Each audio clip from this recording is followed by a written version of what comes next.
Hey Asheville, welcome to the late morning show. After post Creative Mornings AVL, I'm here with the speaker for this month, Allison Scott. It was a pleasure to have you here. Thank you. Allison Scott is the Director of Policy and Programs at the Campaign for Southern Equality, and she gave a very deeply personal and powerful talk. We'll be posting it later in the month, but I wanted to take some time with you to ask you a few questions, just so we can get to know you a little bit. All right.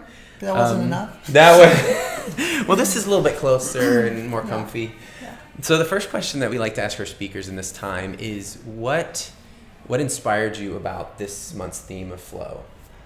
Well, I think what I was experiencing for that time in life that I spoke with, it was a perfect matchup. It was a very surreal time for me that I did lose track of time, and things would happen so quickly, and I felt like I was out of control often.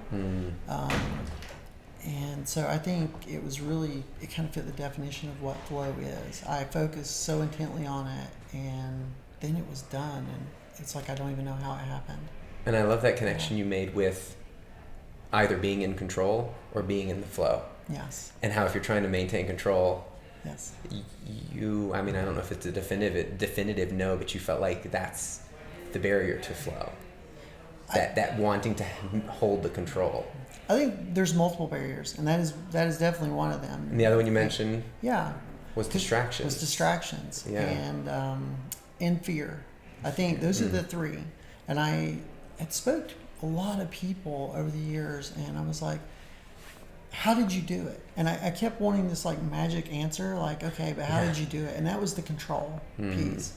And then the fear of maybe starting, or when something goes wrong, you should stop. And this applies to anything. Those are barriers to flow because it can just shut you down with it. So what was the highlight of your morning? Walking out and seeing my friends and family there, really, because it was a personal details of my life, and it was nice to see people that I knew supported me. Yeah. It was a warm room. Yeah, it was, and everybody was very lovely. Yeah. It was nice. Yes. Okay, so this next question is connected to what you were beginning to say with that first one. We had this out-of-body experience that you went through for a few days, and then as you progressed into it was almost what I would imagine the flow led you to an awakening. Is the only way I can put it into words. And then after that, you made a plan. And so you focused all your attention on this task at hand that the flow awakened you to. And so there was a transition point, it felt like. And the question I got afterward talking to people about it was they wanted to hear how flow played with or moved into that task that you put your mind to or your heart to.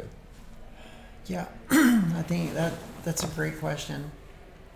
And I felt like something moved me uncontrollably. And I mentioned that about how I just lost this control of myself and had an out-of-body experience. And once things started, I think it could have stopped at any moment. And I really felt like it could have stopped at any moment. And that's why I mentioned how it was these moments where I had to realize what was going on inside of me, and I had to surrender to that and stop battling. And those were fears and risk, whatever the risks were, or and you can't keep battling that. You can't keep fighting that, or you'll never go back into the flow. You have to kind of identify it and own it, and then embrace it.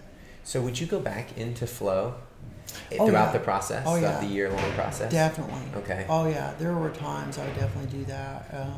It wasn't just like it happened that one moment. And I think a lot of times like it happens in sports, and it's easy to identify because sports are fast-paced and a remarkable performance really stands out, and then they interview the athlete and they say, how'd you do that? And they're like, I was in the zone, I don't know. True, yeah, you mentioned the zone. Yeah, but in life, I think, and especially for something long-term like that, it's easy to go in and out of the flow because you can go in it for hours or days and then come out And if you're staying focused on it, hyper focused on it, you can go back into it. And I experienced that several times over a year. Wow, that's beautiful. Do you still go into the flow?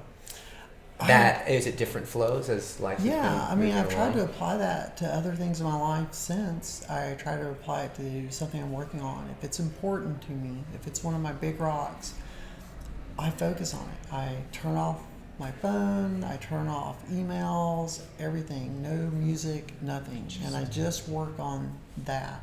And yeah, occasionally I'll get into it. You had mentioned in the talk that you don't think it's something that you can tap into as much as something you just let happen. Yeah, that's control. That's our Gets ego. back the ego, yeah. And the ego is the barrier to flow also, that we have to be in control. And we have to it's something to tap into and harness, and then just use any time we want to in life, like a watering can with flowers. And that's not what it's about. It's about relaxing and embracing and surrendering, and then you can get into the flow. So it's almost like believing that you're a part of something that's a little bit beyond the intellect and the logic and the strategy of our minds, Yes. but that you're here for a reason, Yes. and you have a unique meaning, and getting in the flow is letting that come through. And a lot of times we hold that back, I would say. Yeah, Or our minds hold it back. Our minds hold it back. Or culture tells us you're supposed to do this, or you're Right. supposed to go this way, and so we're like, no, you're not supposed to do that. Right. We'll cancel certain Right. paths. Wow. Yeah, our minds do that all the time to us. That's beautiful. Thank you for sharing your Yeah. personal take on it, because I think it's empowering to not only the fringe communities that are being persecuted, but everyone is going through transitions, and your very literal experience has brought that the enlightenment to that subject, Yeah. and it's not so I don't know, it just brought a clarity to it that I really appreciate. Well, thank you. Yeah, I think everybody is transitioning all the time. None of That's us so are true. the same I year know. after year. That's so. I mean, it's Yeah. so true. I think it's nice to let that be real. Let that be true. I agree. All right. So we have a few last questions, and they're kind of more lighthearted. All right, So the first one is, what is your favorite time of day? morning, without a doubt. How I'm early? a morning person, and my coworkers and my partner, I know they want to kill me with it, but I'm You a come in morning all person. chipper. When I open my eyes, it doesn't matter if it's 4:30 or 5 o'clock. I'm awake and I'm on it right away. I love that. Yeah. I want that to be my superpower. Yeah, I wake up like a train hit me in you the say face. that, but if you lived with one, Maybe not. then it would be different. Yeah. Okay. So what is your favorite place in Asheville? Ooh, my favorite place in Asheville. Well, I mean, this is my home, and I mean, like You've been originally, here, I've got roots on you've top grown of up here. roots. Yeah, my whole family's from here. But I say right now, my favorite place in Asheville is it's probably just where I live over in Montford. I love the cemetery over there, and Riverside Cemetery, and I like to walk and ride bike up through there and just walk around and look at the old graves and the trees. And It's quiet. And, Solitude. yeah. Yeah. All right, final one is, when you hear the word creativity, who comes to mind? Creativity. It goes back to one of my answers. It's Banksy. I love Me too. street art, and I have followed Banksy for, oh my gosh, I mean, over a decade. I mean, Banksy's been active forever, it Yeah. seems like.